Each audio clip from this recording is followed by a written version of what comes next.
Good morning, જય શ્રી કૃષ્ણ। આજે આપણી સવારને પણ બપોર થઈ ગઈ હતી। બપોરની રસોઈ તૈયાર હતી। દાળ ભાત, સબ્જી, રોટલી, બટેકાની સબ્જી, રીંગણાની સબ્જી। આ સીબુ કે હું રહી જશે એ પણ આવી ગયું અને અહીંયા જો રોટલીની ફ્રી બેઠી તો ગોયણા કરી નાખ્યા। રોટલી જ બનાવવી પડશે, કંટાળો આવે પણ બનાવી તો પડશે। તો સરસ મજાની રોટલી બનીને તૈયાર થઈ ગઈ છે।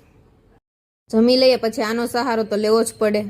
અંદર હોલમાં કામ ફિનિશ થાય ન થાય પણ પાર્કિંગમાં ને શેરીમાં તો અમારો કચરો રાહ જોતો હતો કે આ બંને ક્યારે। હું તો પોઝ લગાવ બેસી, પછી યાદ આવ્યું કચરો કાઢવાનો બાકી। જેઠાણી કે હું કાઢવા લાગુ તું પતલી થઈ જશે। મેં સાચી વાત છે, તો એમાં કાગળિયા ભેગા કરીને સળગાવી દીધા, પણ એ રીતે કામ ના ચાલ્યું એટલે અમારે તેલ લેવું પડ્યું।